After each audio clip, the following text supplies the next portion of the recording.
श्री वृंदावन धाम वास मात्र से भगवत प्राप्ति।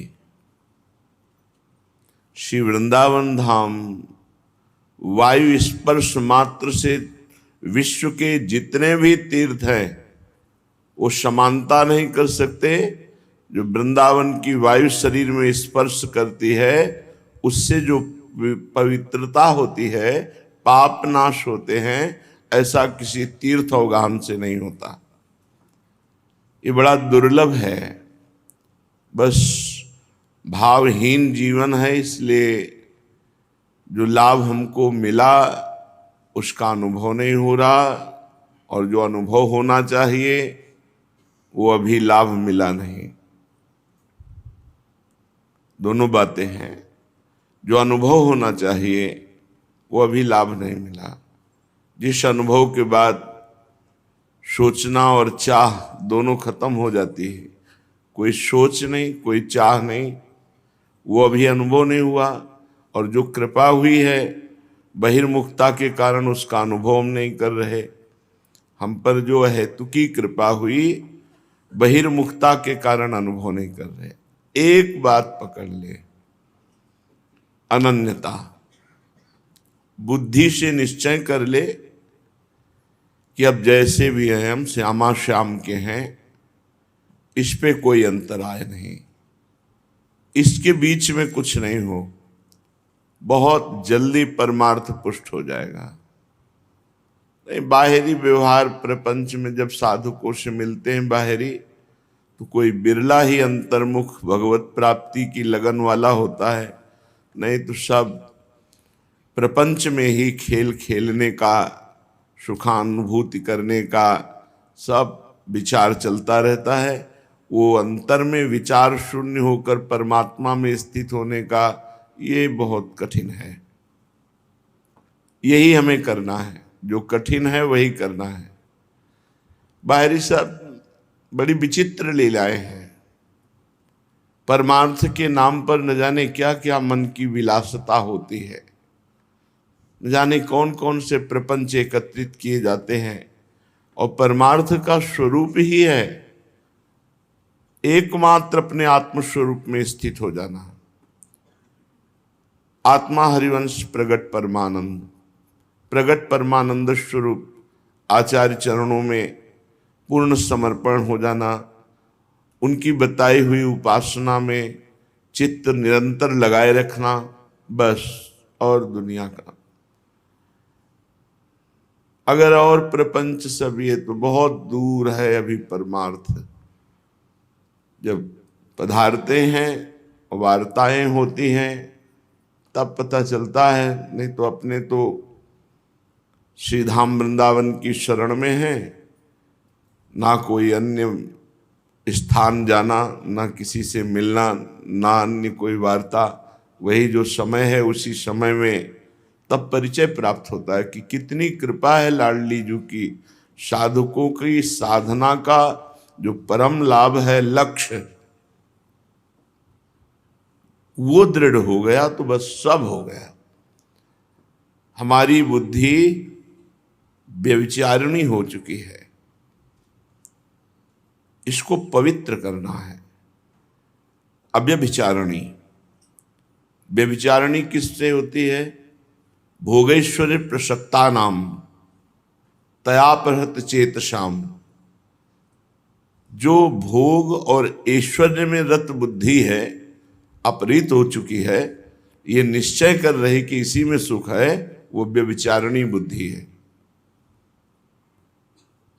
जो एकमात्र परमात्मा में स्थित होने के लिए व्याकुल है, वो पतिव्रता की तरह परम पवित्र बुद्धि है, परम पवित्र बुद्धि है। जब तक प्रभु के लिए समर्पण की वृत्ति बुद्धि में नहीं आती, तब तक वो व्यभिचारिणी बुद्धि कभी भी धोखा दे सकती है।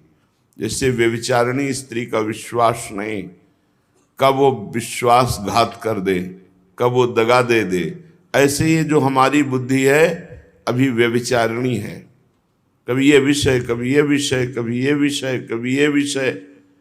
वो परमात्मानंद आत्मानंद, भगवदानंद, इसकी तरफ तो पूर्ण समर्पण की वृत्ति ही नहीं उठ रही, क्योंकि वो अपवित्र हो चुकी है। भोगों में बुद्धि अपवित्र हो चुकी है। अब समय है, अभी पवित्र कर लो, मार्जन कर लो। बुद्धि का मार्जन है जब एक निश्चय हो जाए, परमात्मा के सिवा ना कुछ था, ना है, न रहेगा, और उसी की अनुभूति करनी है, तब मानी जाएगी कि आपकी बुद्धि पवित्र है। सभा में नहीं, एकांत में। एकांत आपका परमात्म चिंतन में तन्मय हो, सभा में नहीं। सभा तो सबका पवित्र है, सभा में तो सबको ही पवित्र आचरण करेगा, पवित्र बैठना, उठना, बोलना, क्योंकि सभा है। एकांत आपका कितना पवित्र है, एकांत में आप कितना चिंतन विषय करते हैं या कितना चिंतन परमात्मा का, ये खास बात आपको अपने अंदर देखनी है। गोस्वामी तुलसीदास जी कह रहे कि मेरी बुद्धि परम पवित्र पतिव्रता की भांति आपका वर्ण कर लिया है, हे हरि। अब अन्य आश्रय इसमें नहीं है। ये साधक देखता है कि हमारी बुद्धि अन्य आश्रय लिए है या नहीं लिए, इसे दूसरा कोई प्रमाणित थोड़ी करेगा, आपका हृदय प्रमाणित करेगा। आप खुद प्रमाण हैं कि आपकी बुद्धि विषय अभिलाषा युक्त है या विषय अभिलाषा शून्य है। ये जो प्रेम लक्षणा भक्ति है, इसके लिए पूर्ण पातिव्रत धर्म से युक्त बुद्धि चाहिए। हरि गुरु के चरणों में समर्पित, अन्य आश्रय, अन्य अभिलाषा, अन्य कामना, ये शून्य, बिल्कुल शून्य। कोई कामना नहीं, कोई अभिलाषा नहीं, कोई अन्य आशा नहीं, एकमात्र परमात्मा आशा, परमात्मा अभिलाषा, परमात्मा अनुभूति, बुद्धि शुद्ध। ये शुद्ध बुद्धि का लक्षण है। गोस्वामी जी कह रहे हैं कि प्रभु आप तो सबके हृदय की जानने वाले हैं, अंतर्यामी हैं। नाथ नीके कै जानिबी ठीक जन जी की, ठीक जन जी की। अपने जन के हृदय की ठीक बात आप समझते हैं, तो आप जान लीजिए, हे नाथ आप नीके के जानिबे ठीक जन जी की। आप अच्छी तरह से ठीक ठीक जानते हैं अपने जनों के, अपने भक्तों के हृदय की बात को। तो रावरो भरोसो नाहकै, सुप्रेम नेम लियो। रुचिर रहनी रुचिमती, गति तीय की। जानिबी ठीक जन जी की। आप अंतर्यामी हो, आपसे कुछ छुपा तो है नहीं। आप हमारे हृदय की बात देख लीजिए। हे नाथ, ये जो मेरी बुद्धि है ये परम पवित्र है, क्योंकि अब ये किसी का वर्ण नहीं कर रहे। एकमात्र आपकी ही आशा, आपका ही भरोसा। ये आपके चरणों में पतिव्रता की तरह तन्मय हो रही है। आप हृदय की जानने वाले हो, आप जान जाओ, हमारे हृदय की ठीक ठीक बात जान जाओ। हम तो निवेदन कर रहे हैं कि हमारी बुद्धि रूपी पतिव्रता ये आपका वर्ण कर रही है। आप ठीक ठीक हृदय की जानने वाले हो। आपके भरोसे को ही हमने अपना सर्वस्व स्वामी मान लिया। भरोसा सिर्फ आपका। आपसे ही अब विशुद्ध प्यार करेंगे, ये नियम ले लिया। और आप जिससे प्रसन्न हो ऐसे आचरण करेंगे, ये रुचि है अब हमारी। क्या सुंदर स्थिति है। मेरी बुद्धि रूपी कन्या ने आपका वरण कर लिया। भीष्म जी भी अंतिम समय कहते हैं भगवान श्री कृष्ण से, आज तक इसे दूषित नहीं होने दिया। अपनी बुद्धि रूपी कन्या को बहुत बचा के रखा। नाथ, अब अंतिम समय है, इसका वरण कर लीजिए, आप इसे स्वीकार कर लीजिए, मेरी बुद्धि को स्वीकार कर लीजिए। और भगवान कहते भी हैं, मय्येव मन आधत्सो मयि बुद्धिम निवेश है। यदि मेरे में मन बुद्धि अर्पित कर दिया तो मेरे में ही वास करोगे, इसमें कोई संशय नहीं। गोस्वामी जी कहते, मैंने अपनी बुद्धि को आपके प्रति पतिव्रता बनाकर अर्पित किया है। मेरी रुचि आपको प्रसन्न करने वाले कर्मों में है और मेरा भरोसा सिर्फ आपसे है। अरे बड़ी निश्चिंतता का मार्ग है, केवल समिट जाओ। ये जो भगवान का मार्ग है, ये ज्यादा इधर उधर दौड़ भाग, चिंतित परेशान, ये सब वो परेशान है जिनको सत्संग नहीं मिला। आपको सत्संग मिला है, सब परेशानी नहीं होनी चाहिए। एक एक बात को समझना है। हे प्रभु, आप अंतर्यामी हो, सबके हृदय की ठीक ठीक जानते हो। जो मैं कह रहा हूं वो आप समझ लीजिए। मेरी बुद्धि परम पवित्र कुंवारी कन्या की तरह है, इसने किसी का वर्ण नहीं किया। आज ये वर्ण करती है आपको पतिव्रता की भांति। मेरी रुचि अब उसी कर्म में लगेगी जो आपके अनुकूल होगा, जो आपकी प्रसन्नता का हेतु होगा। मेरा भरोसा सिर्फ आपके ही, आपका ही भरोसा है, बिल्कुल अन्य कोई भरोसा नहीं। कुकृत सुकृत बस सब ही सो संग पर्यो, परखी पराई गति आपने हूं की। मेरे भले को गोसाई पोच को, ना सोच संक हूं किए कहो सो साची सी पिय की। पाप और पुण्य के वश होने के कारण मुझे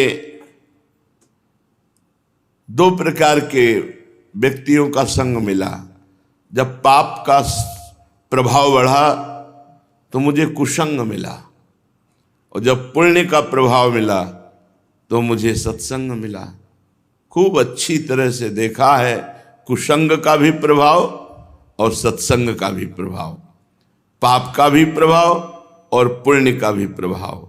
दोनों चाल चली हैं और दोनों की चाल का अनुभव किया है। गोस्वामी जी कह रहे हैं, कुसंग की चाल और सत्संग की चाल, पुण्यात्मा का संग और पापात्मा का संग, दोनों संग किए हैं और दोनों की चाल देखी है, परख चुका हूं। प्रभु नाथ, मुझे अपनी बुराइयों की अब कोई परवाह या चिंता नहीं रह गई, और ना मुझे उन बुराइयों के परिणाम से कोई डर लगता है। क्यों? क्योंकि आपकी शरण में हूं। अब मुझे कोई परवाह नहीं, आपकी शरण में हूं।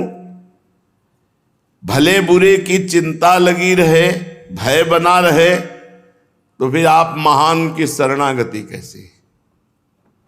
बिल्कुल खुले हुए शब्दों में वर्णन हो रहा है, यदि आप इनको पकड़ लो तो निश्चिंत हो जाओ। पाप और पुण्य के प्रभाव से भले और बुरे दोनों संग हुए, भले और बुरे दोनों चालें चली, खूब परख के देख लिया। नाथ, अब मुझे अपनी बुराई की कोई परवाह नहीं, मेरे में बुराई है इसकी कोई परवाह नहीं। क्यों? क्योंकि मैं आपकी शरण में हूं। आपकी शरण में होकर अपनी चिंता करना इस शरणागति का कलंक है, और मैं ऐसा होने नहीं दूंगा। अब अपनी चिंता नहीं करूंगा, अब आपका चिंतन करूंगा। स्वामी की शरण हो करके, और चिंता नहीं, मैं तो निश्चिंत हूं, निर्भय हो चुका हूं प्रभु। और इस बात का मैं सीए पिए की कसम खा के कहता हूं, बहुत बड़ी बात है। हूं किए कहों सौह साची सीए पिए की। सीताराम जी के चरणों की कसम खा के कहता हूं कि अब मुझे अपनी चिंता नहीं। गोस्वामी जी कहे, मुझे अपनी बुराई की चिंता नहीं रह गई, ना डर है बुराई का, क्योंकि मैं आपकी शरण में हूं। और आपकी शरण में होकर अपनी चिंता करना, ये शरणागति का कलंक है। नाथ ज्ञान हु गिरा के स्वामी, बाहर अंतर्यामी। यहां क्यों दुरेगी बात, मुख की और ही की। तुलसी तिहारो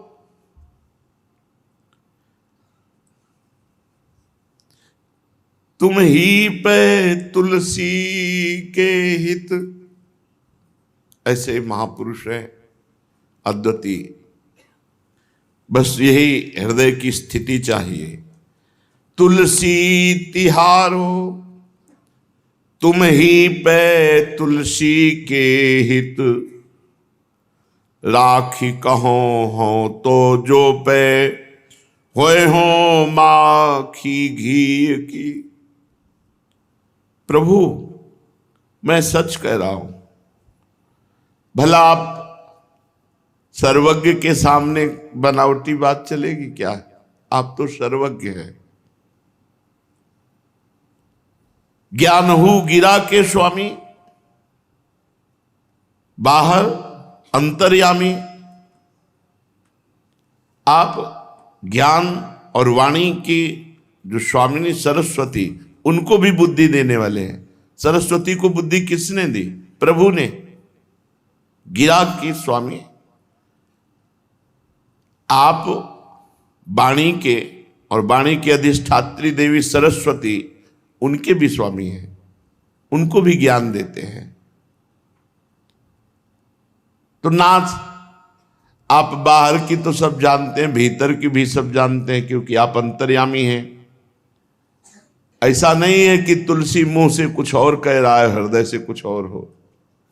तो आप जानते हैं, आप ये बात जानते हैं। आपसे छिप नहीं सकती, आपसे कपट नहीं चल सकता। ये तुलसी आपका है, और हित होगा तुलसी का तो सिर्फ आपसे होगा। इसमें यदि कोई कपट रख करके कह रहा हूं तो घी की माखी की गति पाऊं। जैसे मक्खी घी में गिरी तुरंत मर गई, उसी प्रकार मेरा लोक परलोक सर्वनाश हो जाए। ये जो मैं थोड़ी भी बनावटी बात कहूं, आप अंतर्यामी हृदय के हैं, जानते हैं। फिर बहुत जोर की बात है इस पद में।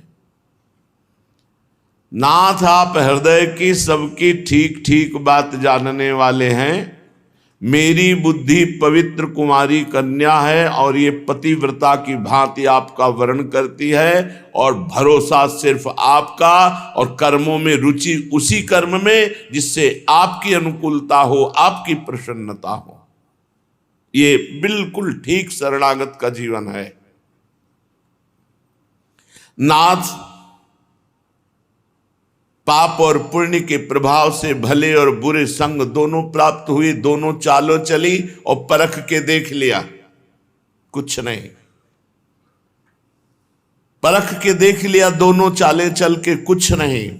इसलिए अब मुझे कोई सोच नहीं, कोई शंका नहीं, अपनी बुराई की चिंता नहीं, क्योंकि मैं आपकी शरण में हूं। और जो आपकी शरण में है, अपनी चिंता करता है, वो शरणागति का कलंक है। और ये मैं बात बनावटी नहीं कह रहा, आप बाहर और भीतर की अंतर्यामी हो, जानने वाले हो। अगर मैं जरा भी झूठ बोल रहा हूं तो मेरा लोक परलोक सब नष्ट हो जाए। तुलसी सिर्फ आपका है और तुलसी का हित मंगल सिर्फ आपसे ही होगा, ये पक्की बात। भगवान से बात कर रहे हो, भगवान की ही शपथ खा के कहते हैं, सीतानाथ आपकी शपथ खा के कहता हूं कि तुलसी का हित सिर्फ आपसे होगा, तुलसी सिर्फ आपका है। बस ये बात बैठानी होती है, ज्यादा इसमें प्रपंच नहीं है। ये बात हृदय में बैठानी होती कि मैं प्रियालाल का, प्रियालाल मेरे, बस। अब हमको अपनी कोई परवाह नहीं, कोई चिंता नहीं, बस प्रभु के भरोसे। कब तक हम बोझा ढोते रहे, हम ये ऐसे, हम ऐसे, हम ऐसे, अब ये नहीं विकास ठीक हो रहा, ये नहीं, ये कब तक रोना धोना। सब संभालो, बुरे भले हम जैसे, हे हरि तेरे, बस। भरोसा दृढ़ है कि मंगल होगा, परम मंगल होगा। आज तक किसी का मंगल नहीं हुआ। जो द्वेष करके, क्रोध करके, भगवान से नफरत करके जुड़े, उनका मंगल हो गया, उनका चित्त जुड़ा। भगवान को मारने की चेष्टा करने वालों को भी परम पद मिला। फिर जो भाव से भगवान से जुड़े हैं, उनका मंगल। अब हमें अपनी परवाह नहीं, अपनी चिंता नहीं। शरणागत को अपनी चिंता नहीं होती, वो निर्भय, निश्चिंत, निशोक होता है अपने आराध्य देव के बल पर। तो श्रीपाद कह रहे हैं कि वृंदाटवी भुवन पावन कीर्ति वृंदा, वृंदार कैर सुलभा यदि भाग्य लब्धा। त्रिभुवन को पावन करने वाली ये वृंदाटवी है। बड़े सुंदर भाग्य वाला पुरुष है जिसको वृंदावन आने को मिला, वृंदावन में बैठ के सत्संग सुनने को मिला। फिर निर्णय हुआ प्रिया प्रीतम की उपासना, फिर हृदय में दृढ़ता आई और वृंदावन वास स्वीकार कर लिया। तो बोले आराधयात्र रसतः साराधया, श्री गोविंद मिंदु चयनिंदि मुखारविंदम। कोटि कोटि चंद्रमाओं की भी शोभा को हे कर देने वाले युगल सरकार राधया सह गोविंद और किशोरी जो जहां अद्भुत विलास कर रहे हैं, ऐसे वृंदावन का वास, आश्रय बड़े भाग्यशाली को प्राप्त होता है। वृंदावनम सकल भाग्यवताम वरिष्ठैर लभ्यम सुरभ्यन अनिल पावित सर्व सभ्यम। अनिल वायु, यहां की वायु जिसको स्पर्श कर लिए है वो परम पवित्र हो जाता है। अन्य तीर्थों में तो अवगाहन करे, स्नान करे, अमुक अमुक सिद्धांतों का पालन करे, तब कहीं दीर्घ काल में फल की उत्पत्ति होती है। यहां कह रहे हैं यहां तो वायु स्पर्श करते ही उसके सारे पाप नष्ट हो जाते हैं। और वृंदावन ये कल्पतरु है, यहां जो कामना करोगे और आराधना करोगे तो वो कामना पूर्ण हो जाएगी। ये धाम सबकी कामनाएं पूर्ण करता है, प्रिया प्रीतम की भी। तो अपने तो जीव हैं। तो वृंदावनम सकल भाग्यवताम वरिष्ठई, जितने भाग्यवान अपने को मना रहे हैं, कोई बड़े बड़े पद प्राप्त करके, कोई ऐश्वर्य, कोई अपनी कामनाओं की पूर्ति की, हम बड़े भाग्यशाली, हम बड़े भाग्यशाली। लेकिन श्रीपाद कह रहे कौन भाग्यशाली? बोले वही भाग्यशाली जिसे वृंदावन मिल गया, जिसे धाम का सानिध्य मिला, धाम का वास मिल गया। तो वृंदावनम सकल भाग्यवताम वरिष्ठम, समस्त भाग्यशालियों में श्रेष्ठ भाग्यशाली वही जिसे भगवत धाम मिल गया। क्योंकि यहाँ की वायु भी स्पर्श करके निष्पाप कर देती है।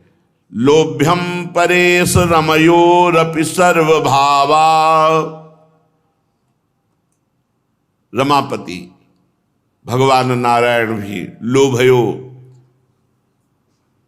वो भी लुभायमान है वृंदावन में। वृंदावन की अद्भुत कुंज निकुंज शोभा, वृंदावनाधीश्वर की अद्भुत लीला विलास, ये देखकर वो भी लोभ्यम लुभायमान है। क्षोभ्यम प्रशांत हृदयेन सदा वसंतु, तो तुम्हारा हृदय इस बात में आनंदित हो जाए कि अब कभी वृंदावन का हम आश्रय सानिध्य वास नहीं छोड़ेंगे, क्योंकि रमापति भी जिस वृंदावन की शोभा सौंदर्य और आनंद के लिए लुभायमान है, जहाँ की वायु ही परम पवित्र कर देती है, जहाँ का आश्रय और वास भगवत प्राप्ति करा देता है, ऐसे दुर्लभ वृंदावन का सानिध्य कदापि नहीं छोड़ेंगे। यद्याप्तमिच्छसि महापरमं पुमर्थम नैवाप्तमिच्छसि परिश्रममल्प कंच, वृंदावनम झटिति तत्प्रियया हि याहि माया हि लंबित भयान ही विधीश मुख्यान। यदि तुम्हें चारों पुरुषार्थ नहीं चाहिए, धर्म अर्थ काम मोक्ष, तो वृंदावन की इच्छा करो, क्योंकि प्रेम पुरुषार्थ ये वृंदावन प्रदान करता है, पंचम पुरुषार्थ। यहां थोड़ा भी परिश्रम बहुत लाभ देता है। ये जो सेवा में लगे हुए जन हैं रात दिन, ये बड़े सौभाग्यशाली, बस अपने चरित्र को पावन रखें, आचरण को पवित्र रखें, सहजानंद में डूब जाओगे। यहां थोड़ा भी परिश्रम बहुत लाभ देता है। किस बात का परिश्रम? भजन का परिश्रम, भगवत सेवा का परिश्रम। जो हमारी दिनचर्या है, मन नहीं कर रहा, लेकिन हमको अपनी दिनचर्या में सम्मिलित होना है। ये जो श्रम है, ये जो तप है, बहुत बड़ा लाभ देगा। धाम है, धाम में कल प्रश्न हुआ कि काशी में मरने पर मोक्ष प्राप्त होता है, तो जो आकर के होटलों पे गंदे आचरण करते हैं, मदिरापान करते हैं और इस तरह व्यवहार करते हैं, फिर मरते हैं, तो उनको भी मोक्ष प्राप्त होता? नहीं, कदापि नहीं। भूत बनते हैं ऐसे लोग, नीच योनियों को प्राप्त होते हैं। ऐसा नहीं है कि तुम धाम और पुरी की मर्यादा के खिलाफ आचरण करो और धाम और पुरी तुम्हें परम पद देगा, ऐसा नहीं है। वहां रहने से रहो, जिस रहने से रहा जाता है, और फिर तुम्हारे भजन में त्रुटि है, कमी है, तो उसको महादेव जी नहीं देखते। कल चर्चा में कहा कि वहां के मच्छर को तो मिल जाएगा मोक्ष, लेकिन मनुष्य को नहीं मिलेगा।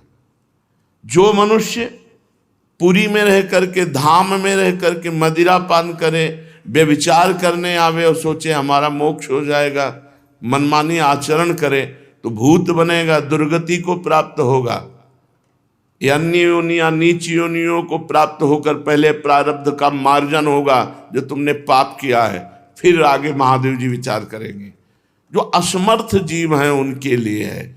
तुम विवेकवान होकर मनमानी पापाचरण करो। जैसे उपजाऊ भूमि में अच्छा बीज पड़ जाए तो अच्छा फल देगा, और तो बुरा पड़ जाए तो फिर वो उपजाऊ भूमि है वो उसी तरह बढ़ाएगी। तो तीर्थ का पाप, पुरी का पाप, धाम का पाप, ये सब वज्र की लीक कहा गया है।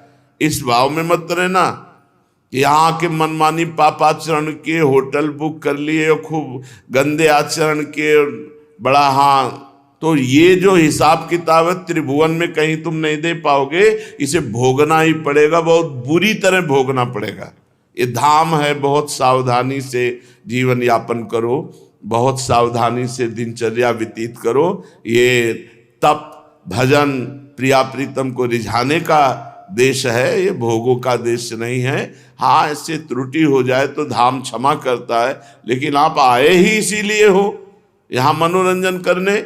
क्या हो जाएगा? तुम्हारे ऐसे पाप यहाँ इकट्ठा होकर फलीभूत होंगे कि काट नहीं पाओगे, भोग नहीं पाओगे। इसलिए बहुत सावधान। जिनको भजन नहीं करना, जिनको प्रभु से मतलब नहीं है, मत आओ धाम। यहाँ के पाप मत करो, पापाचरण मत करो। यहाँ के मदिरा मांस और व्यभिचार और गंदे आचरण, इधर उधर का सब ये कूड़ा करकट इतना बढ़ जाएगा कि फिर आग नहीं लगा पाओगे। त्रिभुवन में कहीं भी पाप हो जाए, उसके प्रायश्चित के लिए तीर्थराज प्रयाग है। तीर्थराज प्रयाग में पाप हो जाए तो पुरियां हैं भगवान की, उनका सेवन करो। पुरी में अगर त्रुटि हो जाती है तो एकमात्र बचता है भगवत धाम श्री वृंदावन।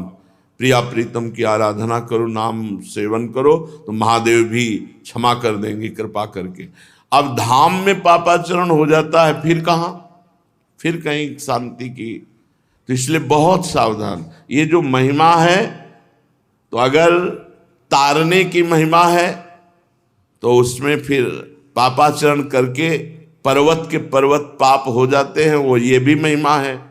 इसीलिए जब रावण के शीश काट रहे हैं तो वहाँ उदाहरण गोस्वामी जी ने दिया कि रावण के शीश ऐसे बढ़ रहे हैं जैसे तीर्थ में किए हुए पाप बढ़ जाते हैं।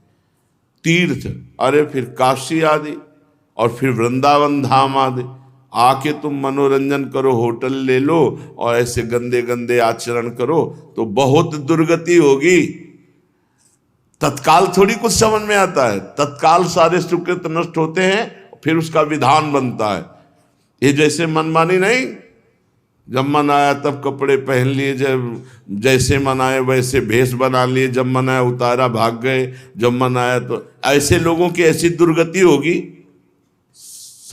समय, जैसे कल बली जी कह रहे थे अपने पार्षदों से, भाग जाओ अभी समय नहीं। समय आएगा ना, जो पुरखा है ना वो भी संतप्त होंगे। अरे जो ठीक से चलते हैं तो कदम चलना मुश्किल होता है, और ये जो पापाचरण कर रहे हैं इनको मौज मिलेगी, इनको मस्ती मिलेगी। संभल के समय आएगा, ऐसा दंड देगा कि तुम्हारे पुरखा भी तृप्त हो जाएंगे। ऐसे जब पाप का दंड आता है ना, फिर कोई साथ नहीं देता, और ऐसा जाल बुना हुआ दिखाई देता है अपने लोगों को, ये फंसा। अब वो उसको लग रहा है बहुत मुक्त हो गए, झंझट खत्म हो गई, जगना उठना भजन करना ये करना वो। यत तज्ञे विस्मय परिणामे अमृतोपमम, यत तज्ञे अमृतोपमम, तो परिणामे विस्मय। जिसका अमृत जैसी शुरुआत हो, भोग पाप ये सब अमृत जैसे लगते हैं, इनका परिणाम विष जैसा होगा। तो कह रहे हैं यहां थोड़ा सा भी परिश्रम भगवत मार्ग का मंगल कर देगा। इसलिए प्रिया प्रीतम बड़े कृपालु, श्री वृंदावन धाम बड़ा कृपालु, इनकी शरण में हो जाओ, अन्य आश्रय मत लेना, क्योंकि अन्य आश्रय सामान्य फल दे सकता है, भगवत प्राप्ति नहीं करा सकता। वृंदावन धाम प्रिया प्रीतम का आश्रय ये सीधे भगवत प्राप्ति कराता है। चलते हैं, श्रीमद् भागवत महापुराण प्रसंग चल रहा है। महाराज परम उदार परम यशस्वी महाभागवत बलि जी महाराज, प्रणाम है, कोटिशा प्रणाम है। ऐसी निष्ठा भक्ति की तो प्रहलाद जी के पौत्र में ही पाई जाएगी, दूसरी जगह मिलना बड़ा कठिन है। भला त्रिभुवन को दान करने वाले महापुरुष को वरुण पास में गरुण जी से बंधवा दिया, और बड़े कठोर शब्द भगवान बोल रहे हैं। ए अभिमानी, कहता था 3 पग दान करूंगा, 2 पग में समस्त ब्रह्मांडों को नाप लिया, अब कहां पूरा करेगा 3रा पग। बलि जी ने कहा प्रभु पहले तो हमारा प्रणाम स्वीकार कीजिए, अभी तक तो दान देने के बाद जब आप नापना शुरू किए तो प्रणाम करने लायक नहीं रखा, आपने बांध के डाल दिया। प्रभु हम कभी मिथ्या नहीं बोले, कभी झूठ नहीं बोले, और आपको गलत भरोसा भी नहीं दिया। 3 पग पृथ्वी का कहा है तो आप स्वीकार करते हैं, 2 पग में सब कुछ नाप लिया। अब तीसरा पग, संपत्तिवान को ना पिए, मुझे अपना श्री चरण मेरे मस्तक पर रखिए।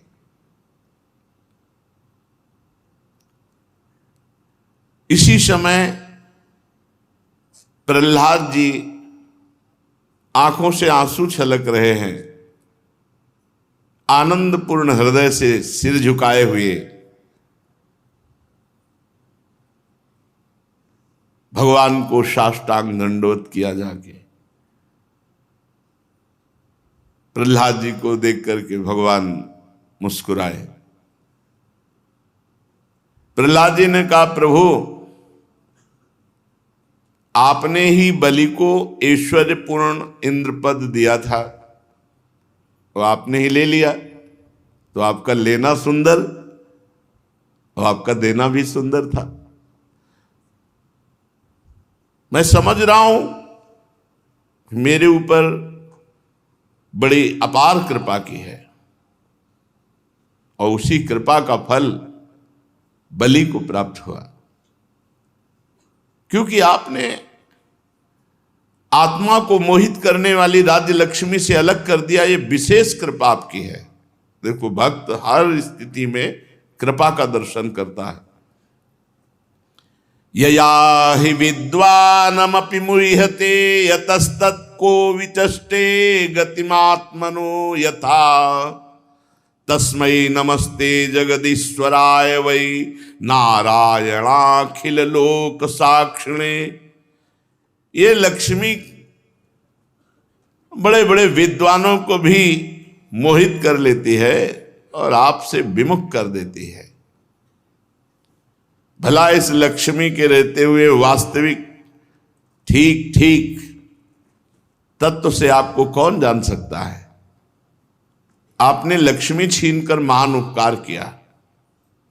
हे समस्त जगत के महान ईश्वर, सबके हृदय में विराजमान, सबके परम साक्षी भगवान श्री हरि, मैं आपको नमस्कार करता हूं। प्रहलाद जी नमस्कार करके अंजलि बांधकर खड़े, उनके सामने भगवान वामन जी। इतने में राजा बलि की परम साध्वी पत्नी विंध्यावली अपने पति को बंधा देखकर भगवान के चरणों में प्रणाम किया, हाथ जोड़ करके मुंह नीचा करके भगवान से बोली, प्रभु आप अपनी क्रीड़ा के लिए इस संपूर्ण जगत की रचना करते हैं। वो कुबुद्धि है जो अपने को इसका स्वामी मानते हैं। स्वामी तो आप ही है, एक से एक भक्त है, पूरा परिकर महान भागवत है। विंध्यावली जी भगवान के चरणों में प्रणाम किया और कहा, वो कुबुद्धि है जो अपने को इस जगत का स्वामी मानते हैं। ये जगत तो आपने अपनी क्रीड़ा के लिए रचा है, इसके स्वामी तो आप हैं। जब आप ही इसके करता है, भरता है, संघरता है, तब आपकी माया से मोहित होकर अपने को झूठ मूठ स्वामी मानने वाला निर्लज्ज आपको क्या अर्पण करेगा, क्योंकि आप ही स्वामी इसके।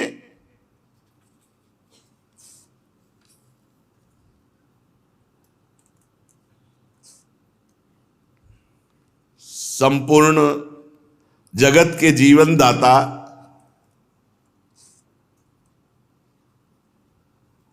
ये आपको क्या अर्पण करे, ये तो निर्लज्ज है। अपने पति के पक्ष में नहीं बोला, जगत पति के पक्ष में बोला विंध्यावली जी ने।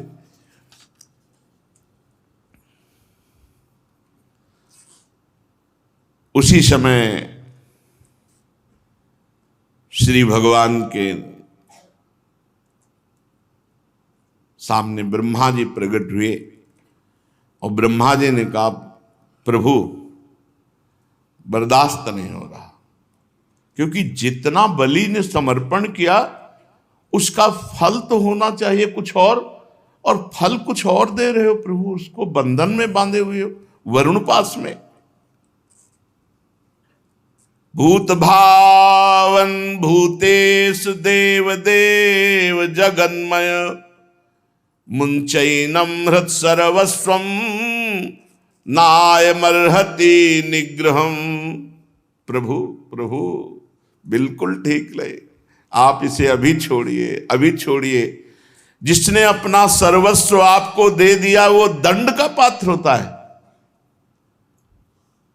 अरे प्रभु, थोड़ा कुछ आपको समर्पित कर दे तो आप रीझ जाते हो। इसने तो सर्वस्व समर्पित कर दिया, अपनी आत्मा को समर्पित कर दिया। और ऐसा करते समय इसकी बुद्धि स्थिर रही। आप खुद देख रहे हैं, ये धैर्य से च्युत नहीं हुआ। प्रभु, जो मनुष्य सच्चे हृदय से एक अंजुलि जल चढ़ा दे, एक दूब चढ़ा दे, दूर्वा दल चढ़ा दे, तो उसको उत्तम गति प्राप्त होती है। और बलि को बंधन, सर्वस्व दे दिया बंधन, त्रिलोकी का दान करने वाला, ऐसे दुख को कैसे प्राप्त हो सकता है? प्रभु प्रभु, बस भगवान वामन जी मुस्कुरा दिए और कहा कि ब्रह्मन् यमनुग्रहणामि तद्दिशो विधुनोम्यहम। बहुत ये कठिन है सुन करके आनंदित होना। यन्मदः पुरुषः स्तब्धो लोकम माम चावमन्यते। ब्रह्मा जी, मैं जिस पर कृपा करता हूं तो ऐसा ही करता हूं। चाहिए कृपा? जिस पर कृपा करता हूं ऐसा ही करते। बिल्कुल, खूब आनंद करो, खेलो प्यारे, आपका है सब कुछ है। कैसे भी खेलो, आपका है। जोई जोई प्यारो करे सोई मोहि भावे। भक्ति में समर्पण जितना जोर का होगा उतना ही शीघ्र आनंद में डूबोगे। समर्पण की बात है, केवल समर्पण की बात है। ब्रह्मा जी, मैं जिस पर कृपा करता हूं ऐसा ही करता हूं, उसका सर्वस्व छीन लिया करता हूं। सर्वस्व छीन लिया कर। डर गए होंगे, सब कुछ ले लेंगे। अरे बढ़िया है, ये ले ले, नहीं तो मरने के बाद यही छूट जाएगा। ले लें तो कम से कम अपनी दी हुई वस्तु ले लें। हम तो बेईमानी कर रहे हैं, नहीं दे रहे हैं, ले लेना। प्राण मन तन जो कुछ है उन्हीं ने तो दिया था। कहां से लाए हो? कुछ भी लाए हो क्या? कुछ भी नहीं। तुम्हें जो कुछ मिला है वो प्रभु ने दिया है। और इसी जन्म में वो सब प्रभु को समर्पित हो जाए तो झंझट खत्म हो जाए। हम समर्पित नहीं कर पा रहे तो वो छीन लेते हैं। और उनका छीनना भी बहुत मृदु है, बहुत मंगलमय है, बहुत आनंदमय है।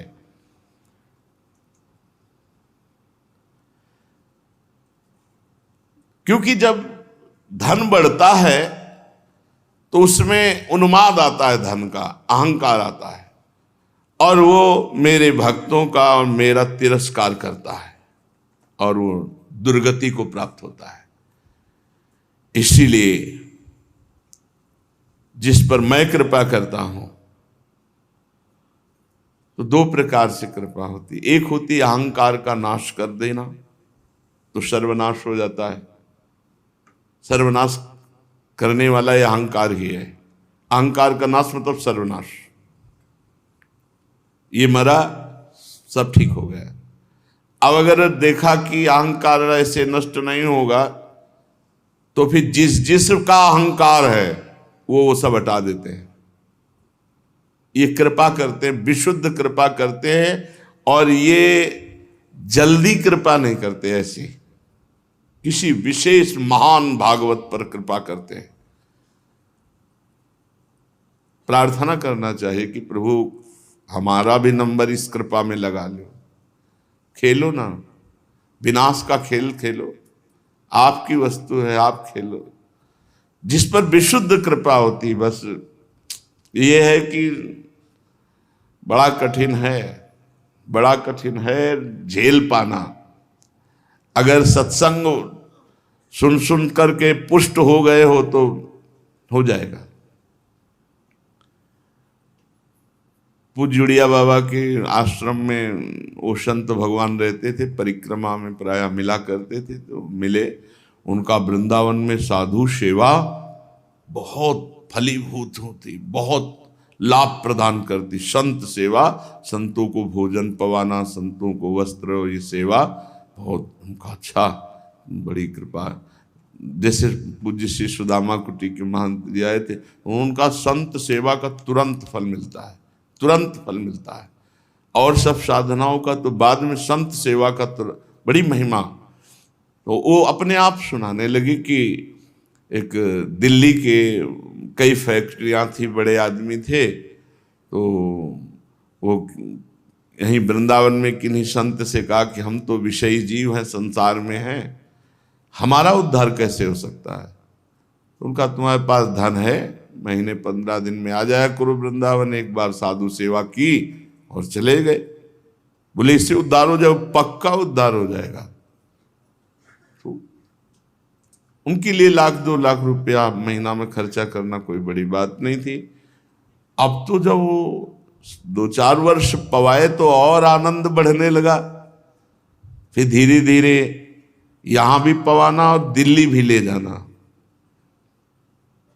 अच्छे से भेंट और व्यवस्था सब करते। तो संत भगवान तो श्रद्धा के भूखे, उनकी श्रद्धा के कारण दिल्ली भी जाने लगे। तो बसें खड़ी थी यही रमण रेती में। तो एक संत भगवान कभी वृंदावन से बाहर नहीं जाते थे, बैठ गए। तो कई संतों ने टोका, महाराज ये बरसाने नहीं जा रही है, ये दिल्ली जा रही है, वहां भगत भंडारा कर रहा है। कुछ नहीं, बैठे रहे। वहां गए तो सबने बताया कि तुम्हारे आज संत सेवा के भाग्य खुल गए, क्योंकि ये किसी के यहाँ भंडारे नहीं जाते और तुमने बुलाया भी नहीं, अपने आप ही बस में चढ़ के आ गए। भगवान तुम्हारे ऊपर विशुद्ध कृपा किए, समझो। ऐसे संत जो आए वो प्रसाद पाए। सेठ की बहुत महत्व बुद्धि हुई संतों के कहने से। बाद में कहा महाराज हम पर भी कृपा करो। तो उनका वृंदावन लेने आए, चलो वृंदावन। तो उनका वृंदावन तो जाते ही रहते हैं, कुछ नहीं बोले, दोबारा कुछ नहीं बोले। बसें आई, हाथ छूटी। शाम के एक ही लड़का था, गाड़ी से एक्सीडेंट हुआ और वो राधे श्याम। अब तो सर्वनाश, क्योंकि पूरा सब वैभव का वही, और वो लड़का गया। धीरे धीरे उदासीनता बढ़ी, सब बेच डाला, सब बेच करके गौ सेवा और अलग अलग ट्रस्टों में सब दान कर दिया। वृंदावन आकर पति पत्नी बसे। तब उनको याद आया कि संत गए थे, कह रहे थे हम लेने आए, चलो वृंदावन। और वृंदावन की रज में उन्होंने शरीर छोड़ा। ये सर्वनाश का खेल होता है, जिस पर भगवान की विशुद्ध कृपा होती है। डरना मत। पीएचडी का प्रश्न ककारा पढ़ने वालों के साथ नहीं किया जाता, आप ऐसा मत डरना। मोरध्वज के चरित्र में पढ़ के देखो, आरा चलवाया, भगवान की विशुद्ध भक्तों की लीला, जिस पर विशुद्ध कृपा करते। ब्रह्मा जी, मैं जिस पर कृपा करता हूं उसका सब कुछ छीन लेता हूं। अरे ये कोई भयावह वाली बात है, सब कुछ छीन लेते हैं। आप अपनी हर कीमती वस्तु लॉकर में रखते हो कि नहीं? बैंक में, सरकारी बैंक में। क्यों? क्योंकि सुरक्षित होती। अरे समझो, घुमा के बोल रहे हैं भगवान, मैं पूरी जिम्मेवारी उसकी ले लेता हूं। एक छोटी छोटी वस्तु की भी सर्वस्व, मैं सर्वस्व पर अपना अधिकार कर लेता हूं।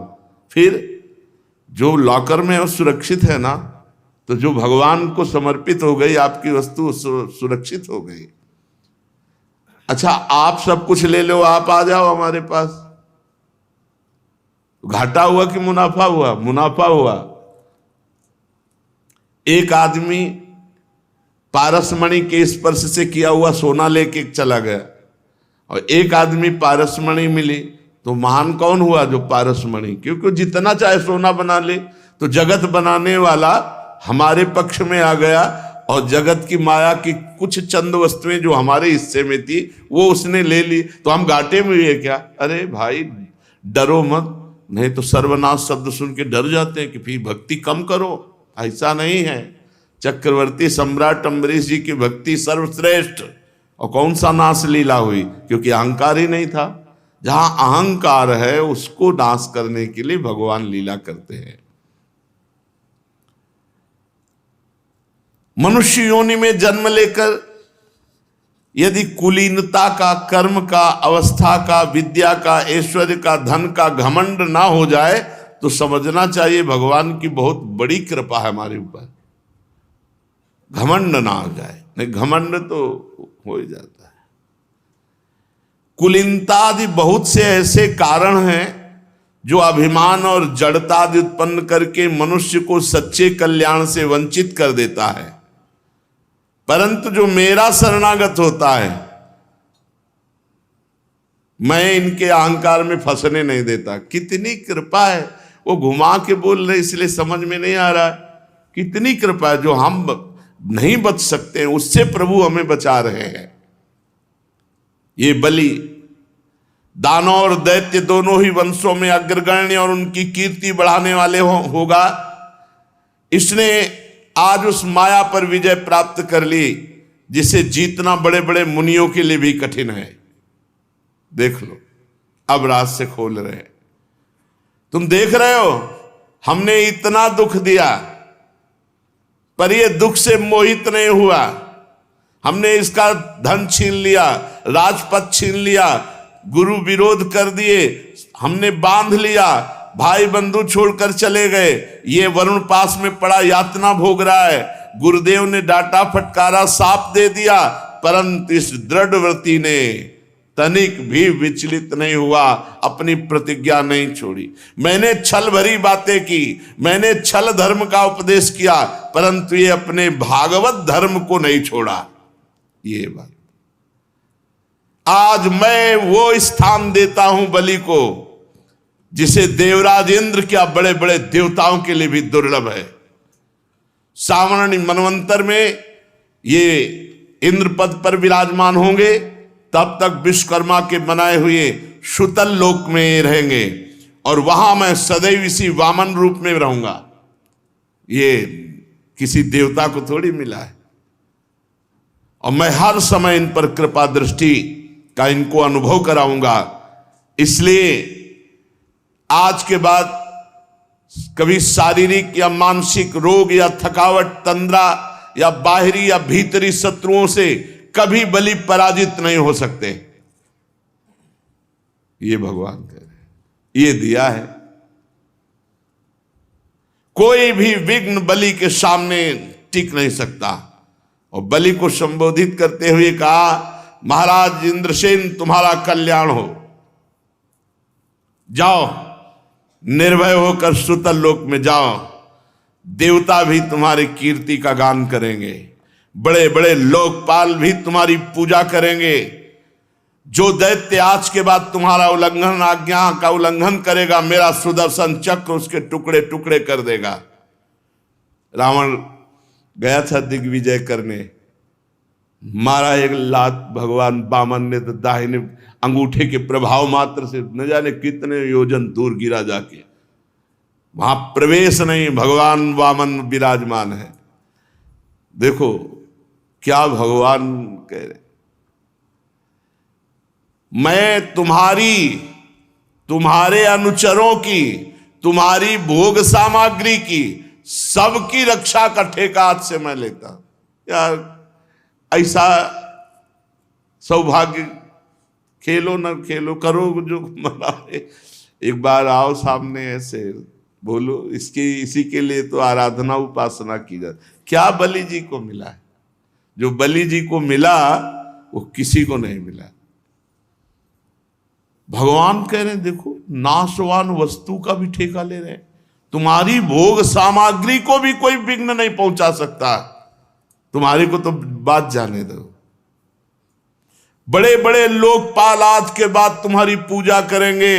दूसरों की बात क्या, जो दैत्य तुम्हारी आज्ञा का उल्लंघन करने की सोचेगा, मेरा सुदर्शन चक्र टुकड़े टुकड़े कर देगा। मैं तुम्हारे अनुचरों की, तुम्हारी भोग सामग्री की सब प्रकार से रक्षा करूंगा।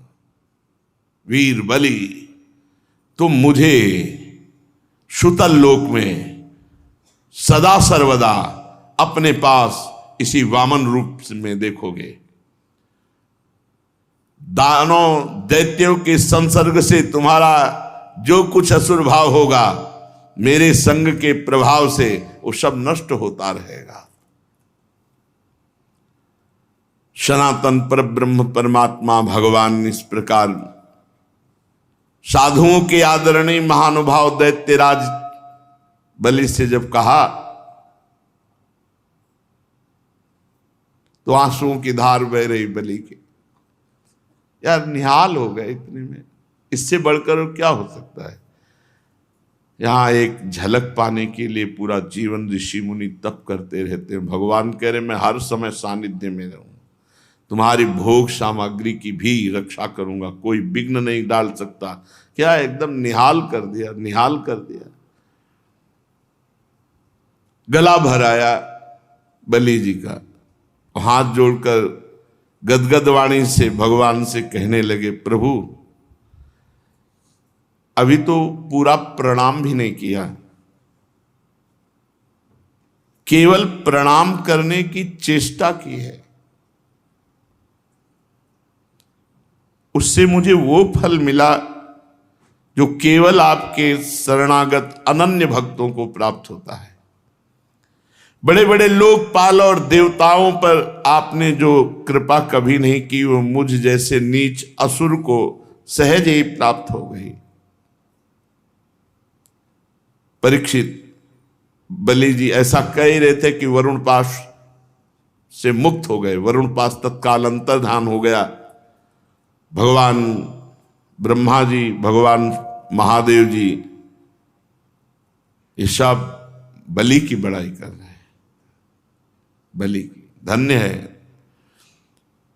फिर भगवान का इशारा हुआ तो ब्रह्मा जी और महादेव जी आदि को प्रणाम करके भगवान के साथ शुतल लोक की यात्रा महाराज बलि ने की। इस प्रकार भगवान ने बलि से स्वर्ग का राज्य लेकर इंद्र को दे दिया और माता देव माता अदिति की कामना पूर्ण की। स्वयं उपेंद्र बनकर सारे जगत का शासन करने लगे। जब प्रहलाद ने देखा कि मेरे वंशधर पौत्र राजा बलि बंधन से छूट गए और उन्हें भगवान का वो दिव्य कृपा प्रसाद प्राप्त हो गया, तो वे भक्ति भाव से भर गए। उस समय उन्होंने भगवान की इस प्रकार स्तुति की, प्रभो ये कृपा प्रसाद नेमं विरिंचो लभते प्रसादम न श्रीर्न सर्वः किमुता परेते यन्नो सुराणामसि दुर्गपालो। आह दुर्गपाल विश्वाभिवंदैरपि वंदितांघ्रिः यत्पाद पद्म करंद निषेवणेन ब्रह्मादया शरणदा सुनवते विभूति कस्माद्वयं कुश्रुतयः खलयो नयस्ते दाक्षिण्य दृष्टि पदवीं भवतः प्रणीता। ये कृपा प्रसाद तो ब्रह्मा जी को भी कभी नहीं मिला, ना कभी लक्ष्मी जी को मिला, ना कभी ऐसा महादेव जी को। तो दूसरों की बात क्या। अहो विश्ववंद्य ब्रह्मादि भी जिनके चरणों की वंदना करते हैं, वही प्रभु स्वयं से हम असुरों के दुर्गपाल बन करके रहेंगे, स्वयं स्वीकार किया। शरणागत वत्सल प्रभु ब्रह्मादि लोकपाल आपके चरण कमलों का मकरंद रस सेवन करने के कारण सृष्टि रचना की शक्ति आदि अनेक विभूतियां प्राप्त करते हैं। प्रभु हम तो जन्म से ही खल और कुमार्गगामी हैं, हम पर आपकी ऐसी अनुग्रहपूर्ण दृष्टि कैसे हो गई कि आप त्रिभुवनपति होकर हमारे द्वारपाल बन गए। कृपा, आपने अपनी योग माया से खेल ही खेल में त्रिभुवन की रचना कर दी। आप सर्वज्ञ, सर्वात्मा और समदर्शी, आपकी लीलाएं बड़ी विलक्षण जान पड़ती हैं। प्रभु, आपका स्वभाव कल्पवृक्ष के समान है, क्योंकि आप अपने भक्तों से अत्यंत प्रेम करते हैं। इसी से कभी कभी उपासकों के प्रति पक्षपात और विमुखों के प्रति निर्दयता भी आप में देखी जाती है। श्री भगवान ने कहा, वत्स प्रहलाद, तुम्हारा कल्याण हो। अब तुम भी सुतल लोक में जाओ, वहां अपने पौत्र बलि के साथ आनंद पूर्वक रहो और जाति बंधुओं को सुखी करो। वहां तुम मुझे नित्य ही गदा हाथ में लिए खड़ा देखोगे इसी रूप में, और मेरे दर्शन के परमानंद में मग्न रहने के कारण तुम्हारे सारे कर्म बंधन नष्ट हो जाएंगे। परीक्षित, समस्त दैत्य सेना के स्वामी विशुद्ध बुद्धि प्रहलाद जी ने जो आज्ञा कहकर हाथ जोड़कर भगवान का आदेश मस्तक पर चढ़ाया, फिर उन्होंने बलि जी के साथ आदि पुरुष भगवान की परिक्रमा की, उन्हें प्रणाम किया और फिर सुतल लोक की यात्रा की। परीक्षित, उस समय भगवान श्री हरि ने ब्रह्मवादी ऋत्विजों की सभा में अपने पास ही बैठे हुए शुक्राचार्य जी से कहा, ब्रह्मन, आपका शिष्य यज्ञ कर रहा था, अब उसमें जो त्रुटि रह गई वो आप पूर्ण करो। यज्ञ की पूर्णता होनी चाहिए और आपकी कृपा दृष्टि होनी चाहिए। आज्ञा करी भगवान ने शुक्राचार्य जी को कि अब यज्ञ पूर्ण करो और कृपा दृष्टि करो। शुक्राचार्य जी ने कहा, जो आज्ञा भगवान। भला भगवान की आज्ञा का उल्लंघन कौन कर सकता है? जिसने अपना समस्त कर्म आपको समर्पित कर दिया, यज्ञेश्वर, क्या अभी उसके यज्ञ में कोई त्रुटि है? शुक्राचार्य जी ने कहा कि हमारे शिष्य ने तो सर्वस्व आपको अर्पित कर दिया, आप क्या त्रुटि रह गई? अब तो पूर्णता ही पूर्णता है। क्योंकि मंत्रों के अनुष्ठान पद्धति की, देश काल पात्र वस्तु की सारी भूलें आपके नाम संकीर्तन मात्र से सुधर जाती है। ये प्रश्न होता है एकांतिक में कि जैसे हम संस्कृत में चूक कर देते हैं, इस श्लोक के उच्चारण में कोई मात्रा, कोई शब्द चूक हो जाती है, या किसी कर्म में कोई चूक हो जाती है, पूजा में कोई चूक हो जाती है, तो उसकी पूर्ति कैसे होती है? यहाँ श्री शुक्राचार्य जी महाराज कह रहे हैं कि मंत्रों की, अनुष्ठान पद्धति की, देश काल पात्र वस्तु की सारी भूलें केवल नाम संकीर्तन से सुधर जाती है। कोई भी पूजा, कोई भी अनुष्ठान, कोई भी पाठ तभी पूर्ण माना जाएगा जब नाम संकीर्तन उसके साथ होगा। भले 5 मिनट करो, नाम संकीर्तन जरूर करो, क्योंकि नाम संकीर्तन से मात्रा की, शब्द की, अक्षर की, मंत्र की, अनुष्ठान की, पूजा की, पद्धति की जो भी त्रुटि हुई होगी, गलती हुई होगी, वो सब मिट जाएगी। आपको पूर्ण फल मिलेगा, पाठ का, अनुष्ठान का, पूजा का। हर पूजा, हर पाठ, हर अनुष्ठान के बाद 5 मिनट चाहे करो, नाम संकीर्तन जरूर करो। तथापि हे अनंत, जब आप स्वयं आज्ञा कर रहे हैं तो मैं आपकी आज्ञा का अवश्य पालन करूंगा। मनुष्य के लिए सबसे बड़ा कल्याण का साधन यही कि वो आपकी आज्ञा का पालन करे। श्री सुखदेव जी कहते हैं, परीक्षित, भगवान शुक्राचार्य जी ने भगवान श्री हरि की ये आज्ञा स्वीकार करके दूसरे ब्रह्म ऋषियों के साथ बलि के यज्ञ में जो कमी रह गई थी उसे पूर्ण किया।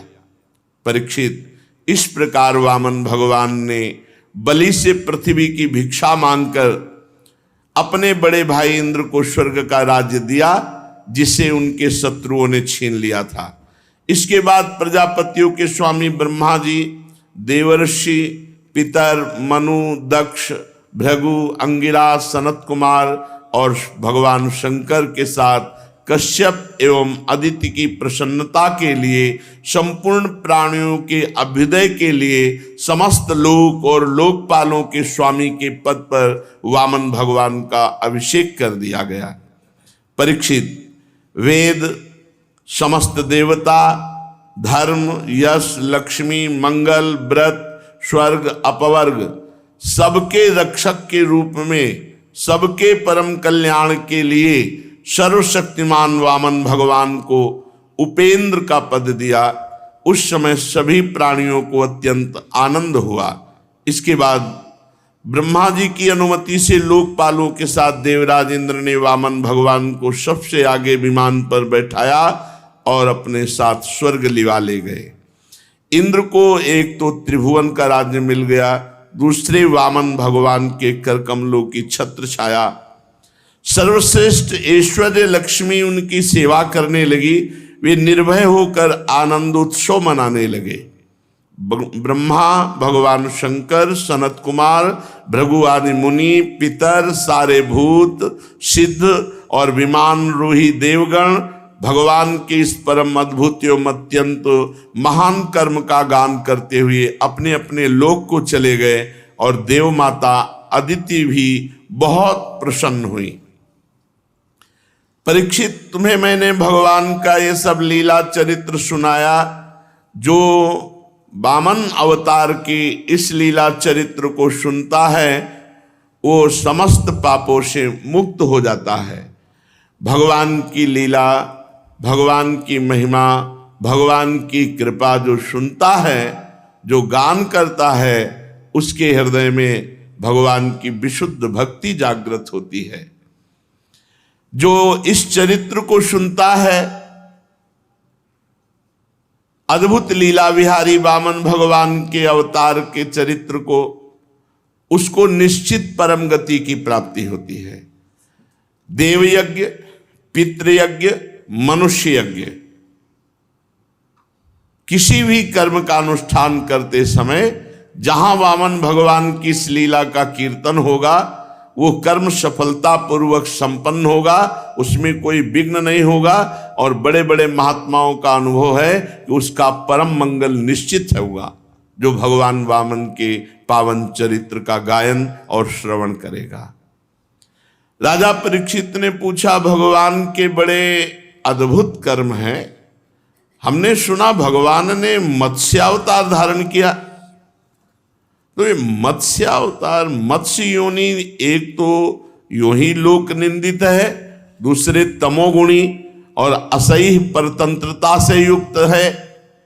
तो सर्वशक्तिमान होकर भगवान ने ये मत्स्य रूप क्यों धारण किया? भगवान महात्माओं के कीर्तनीय परम पावन चरित्र करने वाले हैं, इसलिए हम सुनना चाहते हैं भगवान के मत्स्य अवतार को।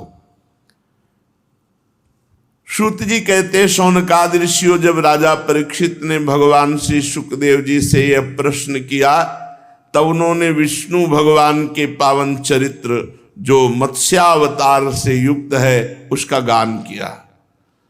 श्री सुखदेव जी कहते हैं, परीक्षित, यूं तो भगवान सबके एकमात्र प्रभु हैं,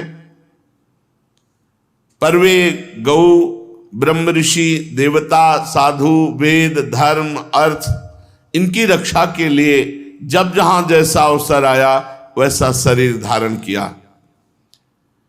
वे सर्वशक्तिमान प्रभु वायु की तरह नीचे ऊंचे छोटे बड़े सभी प्राणियों में अंतर्यामी रूप से लीला करते रहते हैं, परंतु उन प्राणियों के बुद्धिगत गुणों से वे छोटे बड़े या ऊंचे नीचे नहीं हो जाते, क्योंकि वे समस्त प्राकृत गुणों से रहित निर्गुण हैं।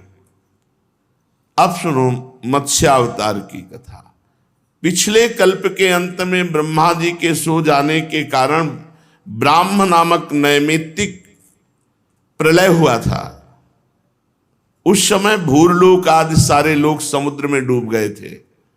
प्रलय काल आ जाने के कारण ब्रह्मा जी को नींद आ रही थी, वो सोना चाहते थे। उसी समय वेद उनके मुख से निकल पड़े और उनके पास ही रहने वाले हयग्रीव नामक बलि दैत्य ने योग बल से चुरा लिया। सर्वशक्तिमान भगवान श्री हरि ने दानवराज हयग्रीव की चेष्टा जान ली, इसीलिए उनको मत्स्यावतार धारण करना पड़ा।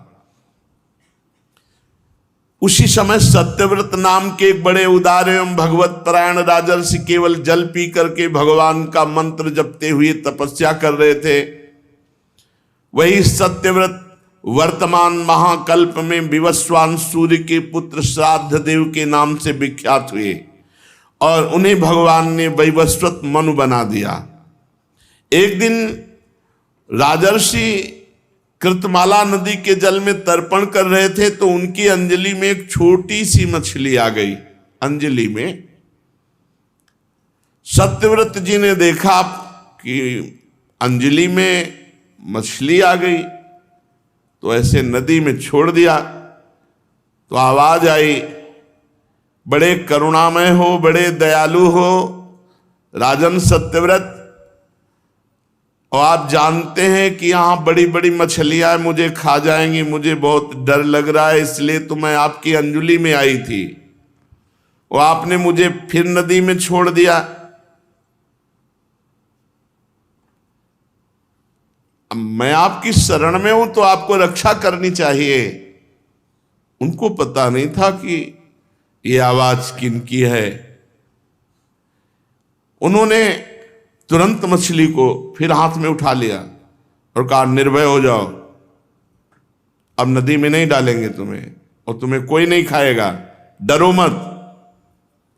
सत्यव्रत ने अपने कमंडल में रख लिया मछली को, आश्रम पर ले आए। आश्रम में लाने के बाद रात में ही देखा कि मछली सुरक्षित है कमंडल में। तो आवाज आई, महाराज मैं इस कमंडल में बहुत कष्टपूर्ण हूं, मुझे कोई बड़ा स्थान चाहिए। देखा तो मछली कमंडल में पूरी भरी हुई, इतनी बढ़ गई रात में, कहां सुखपूर्वक रख सकता हूं। सत्यव्रत ने मछली को कमंडल से निकालकर एक बहुत बड़े मटके पे रख दिया। अभी 2 ही घड़ी व्यतीत हुआ, फिर आवाज आई, महाराज मैं इस घड़े पर सुखपूर्वक नहीं रह सकती, देखो ना मैं अब बड़ी हो गई। सत्यव्रत ने देखा कि मटका भी छोटा पड़ रहा है, इतनी मछली बड़ी हो गई, कहां सुखपूर्वक इनको रख सकें, और ये बार बार कहते हैं कि मैं तुम्हारी शरण में हूं। सत्यव्रत ने वहां से मछली को उठाकर एक बहुत बड़े सरोवर में डाल दिया। थोड़ी ही देर हुई, आवाज आई, महाराज ये सरोवर बहुत छोटा है, मैं बहुत विशाल का शरीर वाली हूं। देखा तो पूरे सरोवर में मछली पूरा बड़ा बस। राजा ने कहा, ये अभी इतनी बड़ी तो हमारे हाथ में आई थी, कमंडल छोटा पड़ गया, मटका छोटा पड़ गया, सरोवर। राजन मैं आपकी शरण में हूं, जलचर प्राणी हूं, सरोवर का जल मेरे लिए सुखपूर्वक रहने का स्थान नहीं। अब वो अटूट जल वाले बहुत बड़े सरोवर में ले गए। जे भी छोड़ा ते ही विशाल का स्वरूप फिर, महाराज ये भी छोटा पड़ गया, अब हमारे लिए स्थान खोजो। तो उनका समुद्र ही बचा। तो बोले वहां बड़े बड़े मगरमच्छ खा जाएंगे। बोले अब हमको भ्रमित मत करो, इतने में तो इतना बड़ा स्वरूप तो आपने धारण कर लिया, अब समुद्र के सिवा कुछ बचा ले और समुद्र में ले जा रहे तो कह रहे हो मुझे डर लग रहा है। तुम कौन हो मत्स्य का रूप धारण करने वाले, और मुझे क्यों मोहित कर रहे हो। एक दिन में 400 कोस विस्तार का सरोवर घेर लिया। आज तक ऐसी मछली तो हमने देखी नहीं, 400 कोस का। ना मैंने सुना है ना मैंने पढ़ा है कहीं। आप सुना पढ़ा देखे से भी अलग हो कोई, कौन हो आप?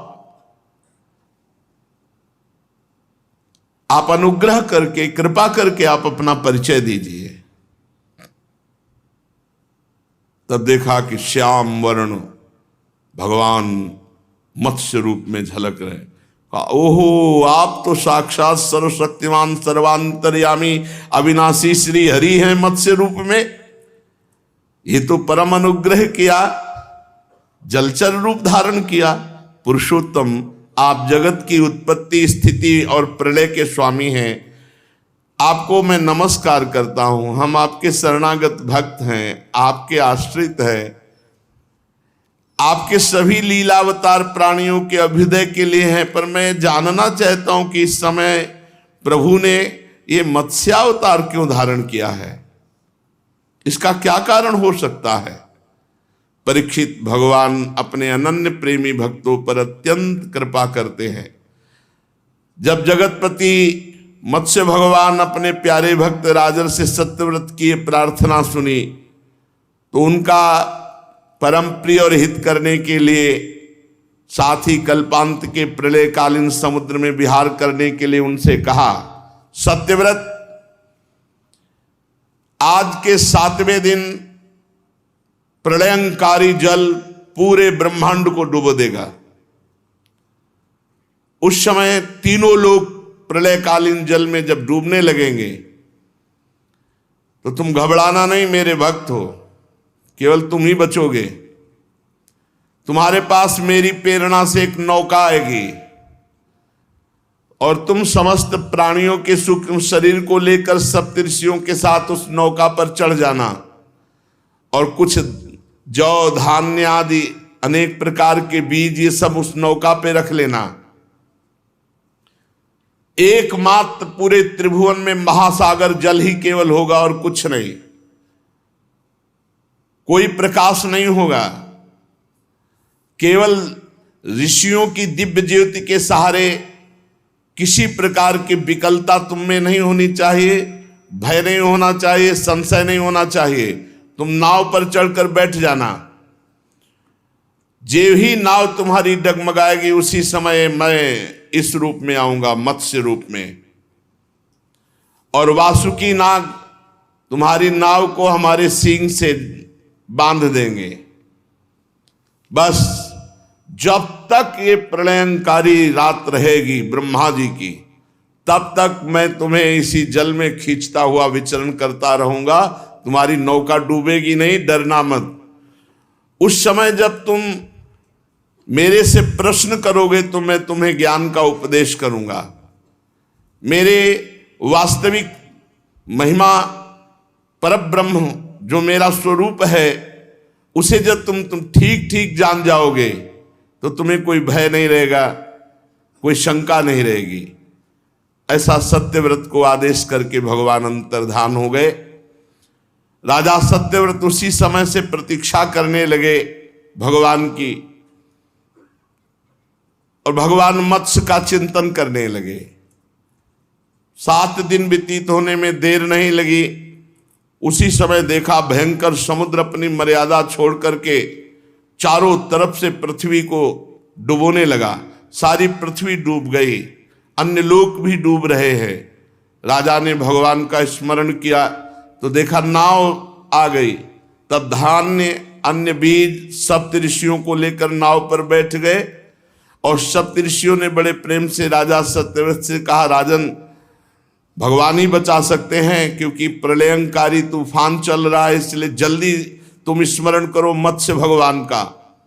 जे भी ध्यान किया तो जैसे स्वर्ण का पहाड़ ऐसे देदीप्यमान कांति शरीर की भगवान मत्स्य वहां पधारे, और वासुकी नाग भगवान की प्रेरणा से आकर के नौका, और भगवान की एक सींग था मत्स्य भगवान, उसमें ऐसे सत्यव्रत प्रसन्न होकर भगवान की स्तुति की कि हे प्रभु, संसार के जीवों का आत्मज्ञान अनादि अविद्या से ढक गया है, इसी कारण वे संसार के अनेकानेक क्लेशों के भार से पीड़ित हो रहे हैं। देखो ये आएगा, विनाशकारी प्रलय आएगा, समय समय पर सब होता है। उनके लिए तो मत्स्य भगवान आ गए, नौका आ गई, कह रहे थे सब खान पान की सामग्री और सप्तऋषि, अपने लिए जुगाड़ नहीं है, इसलिए भजन करके पहले ही भगवान को प्राप्त हो जाओ। बहुत, ये संसार बड़ा भयावह है, बड़ा दुखद है, बहुत दुखद है। किस समय कब कौन सी, जरा सा पृथ्वी हिली कि पूरे प्रांत के प्रांत नष्ट हो जाते हैं। जरा सा जल अपने शासन से ऊपर उठा कि प्रांत के प्रांत को डुबो देता है। इसलिए मृत्यु के पहले भगवत प्राप्ति कर लो, खूब नाम जप कर लो। महाराज सत्यव्रत ने मत्स्य भगवान का स्तवन किया। मत्स्य रूपधारी पुरुषोत्तम भगवान ने प्रलय के समुद्र में विहार करते हुए उन्हें अपने आत्म तत्व का ज्ञान कराया। जे भी राजर्षि सत्यव्रत को ब्रह्मबोध हुआ, कृतकृत्य हो गए। ये अपने स्वरूप का बोध होते ही कृतकृत्य हो जाते। जो उपदेश किया मत्स्य भगवान ने, उसे मत्स्य पुराण कहते हैं। सत्यव्रत ने ऋषियों के साथ नाव में बैठे हुए सनातन ब्रह्म स्वरूप आत्म तत्व का बोध प्राप्त किया। और जब ब्रह्मा जी की नींद टूटी, तब भगवान ने हयग्रीव असुर को मारकर उससे वेद छीनकर ब्रह्मा जी को दिए। भगवान की कृपा से राजा सत्यव्रत ज्ञान विज्ञान से संयुक्त होकर इस कल्प में वैवस्वत मन हुए। अपनी योग माया से मत्स्य रूप धारण करने वाले भगवान और राजर्षि सत्यव्रत का ये जो श्रेष्ठ संवाद सुनेगा, वो समस्त दोषों से मुक्त हो जाएगा। जो भगवान के मत्स्यावतार का प्रतिदिन कीर्तन करेगा, वो संकल्प सिद्ध हो जाएगा और उसे परम गति की प्राप्ति होगी। प्रलयकालीन समुद्र में जब ब्रह्मा जी सो गए तो उनकी सृष्टि शक्ति लुप्त हो चुकी थी। उस समय उनके मुख से निकली हुई श्रुतियों को चुराकर हयग्रीव दैत्य पाताल ले गया था। भगवान ने वे श्रुतियां ब्रह्मा जी को लौटा दी एवं सप्तऋषि और सत्यव्रत को ब्रह्म तत्व का उपदेश किया। समस्त जगत के परम कल्याण में लीला मत्स्यावतार भगवान को नमस्कार है। अभी इतने दिनों में एक खंड श्रीमद् भागवत का पूरा हुआ। कल से द्वितीय खंड, जो नवम स्कंद, दशम स्कंद और फिर एकादश और द्वादश, पूरी संपूर्ण भागवत 7 दिन में कैसे हो सकती है? बहुत कठिन। हमें लगता है 2 महीना तो हो गए होंगे भागवत होते हुए, 2 महीना हो गए। 2 महीने में अभी एक खंड हुआ और अगले खंड में और भी बढ़कर, क्योंकि उसमें भगवान श्री कृष्णचंद्र जी की जन्म लीला से लेकर के परम धाम लीला तक और फिर आगे कलयुग के विस्तार का वर्णन है। एकादश स्कंद तो प्रायः गुप्त ही रहता है। एकादश स्कंद विशुद्ध उपदेश भगवान ने, जैसे मत्स्य भगवान ने सत्यव्रत को जो उपदेश दिए, वही भगवान श्री कृष्णचंद्र जी ने उद्धव जी को उपदेश किए। वही उपदेश हैं जो श्रीमद् भागवत में, क्योंकि मत्स्य पुराण का वही उपदेश है। ब्रह्म तत्व तो वही है ना, उसी की अनुभूति है। तो आज प्रथम खंड संपन्न हुआ, कल से द्वितीय खंड। श्री राधा वल्लभ लाल की।